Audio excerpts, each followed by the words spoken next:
বাহিৰে আকৌ কৰ্মশালা পাতিবনে? এইবাৰ বৃহৎ পাতিছো, অহাবাৰলৈ আমি সৰ্ববৃহৎ পাতিম। তোমালোক আহিবানে? অসমৰ নহয় গোটেই ভাৰতবৰ্ষতে বিয়পি পৰিছে এই বাঁহী।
সকলোকে দেখি আৰু একদম বৰ আগ্ৰহে শিকিছে, বিহু শিকিছে, ঢোলো শিকিছে, একদম বৰ মজা লাগিছে, ফাটাফাটি হৈ গৈছে এইবাৰ মানে বাইক পৰিয়াললৈ। গৌৰৱ কৰিছোঁ আমি বাইক পৰিয়াললৈ। ধন্যবাদ ধন্যবাদ। কেনেকুৱা লাগিছে ৰাইজৰ ভৰ কেনেকুৱা? শিকাই কেনেকুৱা লাগিছে ল'ৰা ছোৱালীবোৰ? শিকাই কেনেকুৱা লাগিছে বাচ্ছা? কেনেকুৱা লাগিছে? কেনেকুৱা লাগিছে তোমাৰ? তোমাৰ কি ভাল লাগিছে? হা আৰু শিকিবানে? আকৌ শিকিবা? ভাল লাগিছে? আকৌ শিকিবানে? শিকিবা? বঢ়িয়া, ভালকৈ শিকিব লাগিব দেই। অ'কে।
আপোনালোকে বিহু আজি কেনেকুৱা লাগিছে বাৰু কওকচোন?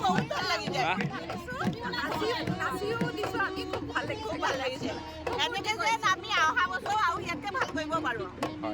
ভাল লাগিছে। নবৌ আপোনাৰ কিবা মতামত?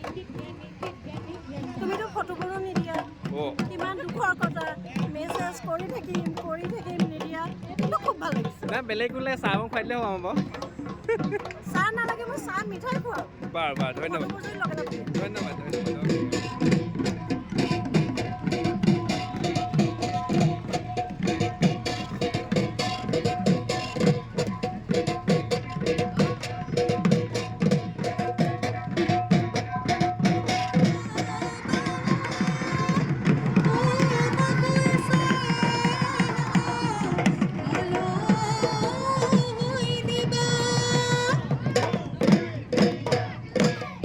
বিহু মাৰিবলে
কৰি দিছে আপোনালোকক সম্বোধনা এই পৰিয়ালৰ সদস্যসকলে পবিত্ৰ দা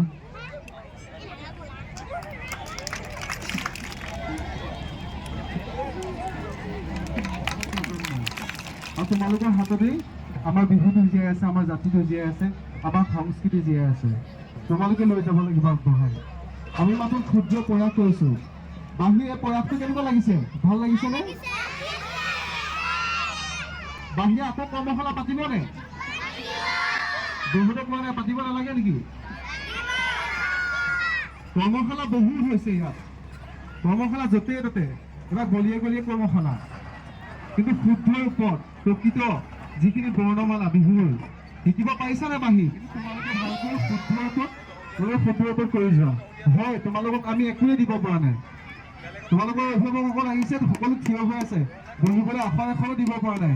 কিন্তু কি দিছে জানানে? কি দিছে বাৰু? তোমালোকক এটাই দিছোঁ, শুদ্ধৰ ওপৰত প্ৰকৃত বিহুৰ যিসমূহ ভংগীমা আৰু প্ৰকৃত প্ৰশিক্ষকক আমি ইয়ালৈ লৈ আহিছোঁ। শতাব্দী কলিতা একেৰাহে বহু কিতাপৰ অৰ্জনকাৰী, তেওঁ লতাশিলৰো বিহু সম্ৰাজ্ঞী। জানানে তোমালোকে? আৰু অহা বছৰলৈ আমি যদি পাতিম, ইয়াতকৈ ডাঙৰ পাতিম। এইবাৰ বৃহত্তৰ পাতিছোঁ, অহা বাৰলৈ আমি সৰ্ববৃহৎ পাতিম। তোমালোক আহিবা নাই? নাম গম নোপোৱাকৈ কোনোবা আছে নেকি? কোনোতো নাই, হয়নে? বাঁহী আচলতে সৰ্ববৃহৎ এটা নাম হ'বলৈ গৈ আছে। নাম অলৰেডি তেখেতলোকে নাম কৰিছেই, কাৰণ যোৰহাট নহয়, অসমৰ নহয়, গোটেই ভাৰতবৰ্ষতে বিয়পি পৰিছে এই বাঁহী। আৰু বাঁহীৰ এই পাৰ্থদাই আচলতে যি নিজ হাতেৰে যি সম্পদ গঢ়িছে, আচলতে আমাৰ লোকবাদ্যখিনি প্ৰচাৰ আৰু প্ৰসাৰৰ ক্ষেত্ৰত তেখেতে নিজ হাতেৰে যে বাঁহী যি জন্ম দিছিল, আৰু তেখেতৰ এই প্ৰয়াসখিনি আচলতে দাঙি ধৰিছে তোমালোকৰ আগত। আৰু আজি তেনেদৰে বিহু তোমালোকক শিকাইছে সেই শুদ্ধৰ ওপৰত। যোৰহাটৰ আচলতে আমিও যথেষ্ট জেগা ঘূৰি ফুৰিছোঁ, যথেষ্ট বিহু কৰ্মশালা দেখিছোঁ, কিন্তু মই আহি কৈছোঁ যোৰহাটৰ ভিতৰত সৰ্ববৃহৎ বিহু কৰ্মশালা তোমালোকে এই অংশগ্ৰহণ কৰা এই বিহু কৰ্মশালাখনি, হয়নে বাৰু? ভাল লাগিছে তোমালোকক দেখি, মোৰ সঁচাকৈ ভাল লাগিছে। আৰু তোমালোক যাতে ইয়াৰ পৰা ওলাই গৈ যোৰহাট নহয়, অসম নহয়, গোটেই পৃথিৱীতে জ্যোতিষ্মান হৈ যোৱা, যাতে এই পাছলৈ যাতে তোমালোকে ক'ব পৰা মই বাঁহীত অংশগ্ৰহণ কৰিছিলোঁ।